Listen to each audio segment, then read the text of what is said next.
What is going on, Predators? It is Travis here from Apex Predator Outdoors. Thank you for joining me on this balmy Texas day where it's cooled down to about 94 degrees outside. Today I wanted to talk to you about this right here. This is my new sight that I'm using for this year for 2022, and hopefully going forward for a long time, because I've fallen in love with it. The thing just works great. So this is the Spot Hogg Tommy Hogg sight, and we're going to talk a little bit about it and what makes it so great compared to some of the other sites that I've used. Before we get into the video, guys, I want you to like this video and subscribe to the channel, because that's how we keep bringing you more videos like this, how I can afford to buy this gear and bring these reviews to you as well. So don't forget to hit that like button down below, subscribe to the channel, and without further ado, guys, let's do further.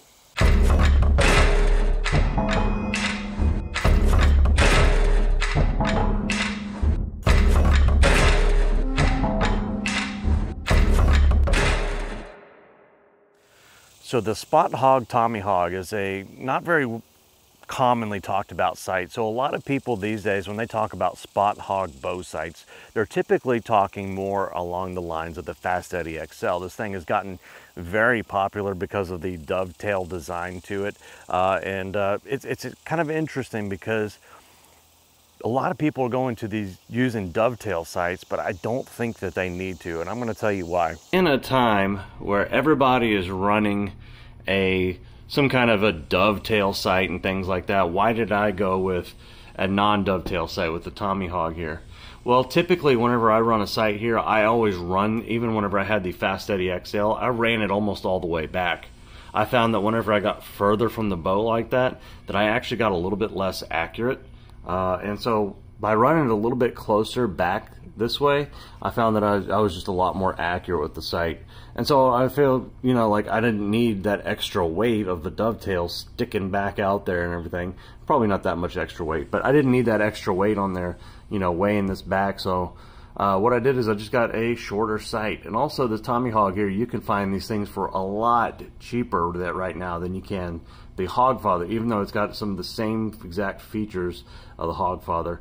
So one of the good things about a dovetail sight is that it allows you to run your sight out a little bit further from the bow if you need to. For most average archers though, I really don't recommend that, okay? The idea behind running your sight a little bit further out from the bow is kind of like having a long barrel on a gun per se. You know, whenever you have the sights spread apart further like that, then it's a little bit less of an opportunity for you to get those sights off. But what ends up happening though is that you end up getting a lot more movement from the sight at that distance, right? The further it is away, you can see that it's got more movement.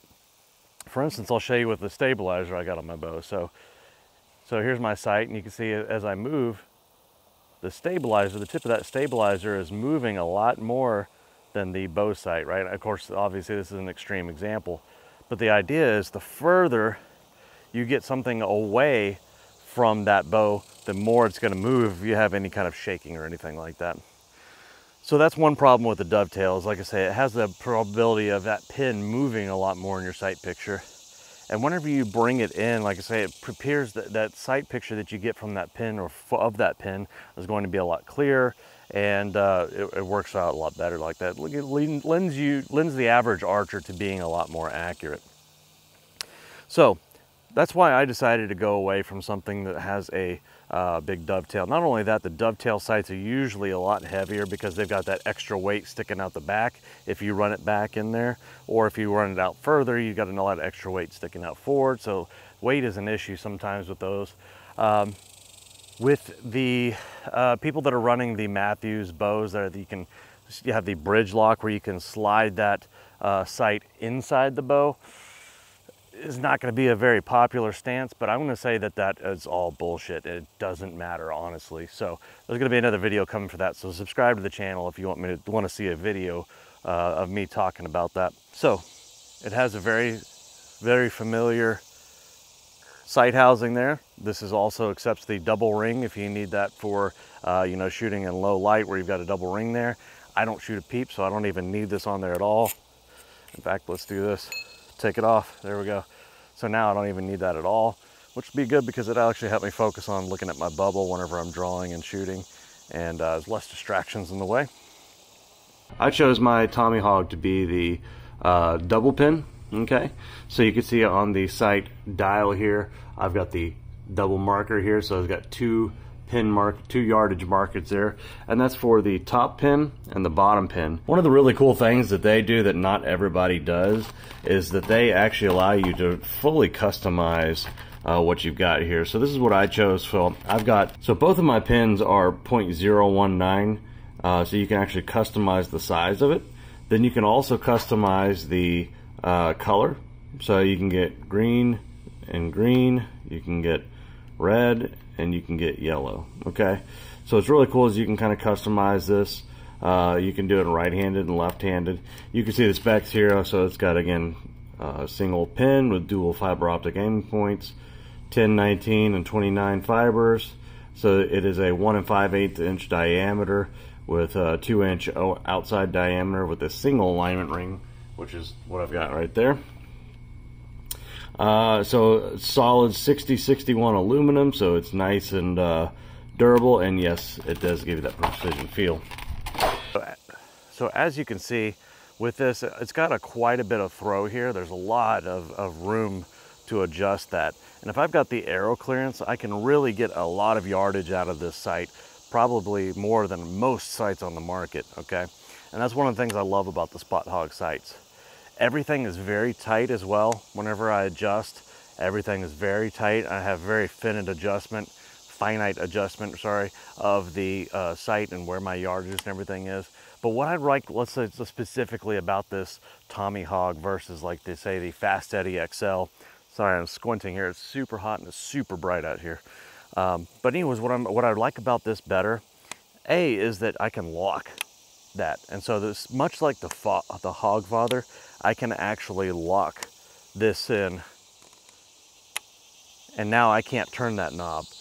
Like, I have to exert some force to really override that because it's actually locked in place. Now, another thing that's really cool is whenever I do that, now I can actually adjust that by about 1 yard at a time. So 1 click, 2 click, 3 click, 4 click, 5 click. Basically, it's got 7 positions here, so I can go up to 7 yards every time I rotate that, which is really cool because I can micro adjust my yardage on there just by clicking that thing in place there. I've also got an extra dial on the side here, so if I'm holding my bow in a certain way, I don't have to look over the top to see that tape. I've got markings right here, so I can actually see exactly where that needs to be, and I can adjust that pin too to put it on a certain yardage if I need to. Okay, so it's pretty cool. It's got an extra yardage marker there, much again like the Hogfather does. Now I can easily unlock this and adjust the sight and do my left to right windage adjustment. All right, easy peasy. Very typical of most sights that Spot Hogg makes. But another thing that's really cool about this is this right here, and that is that this whole thing is enclosed.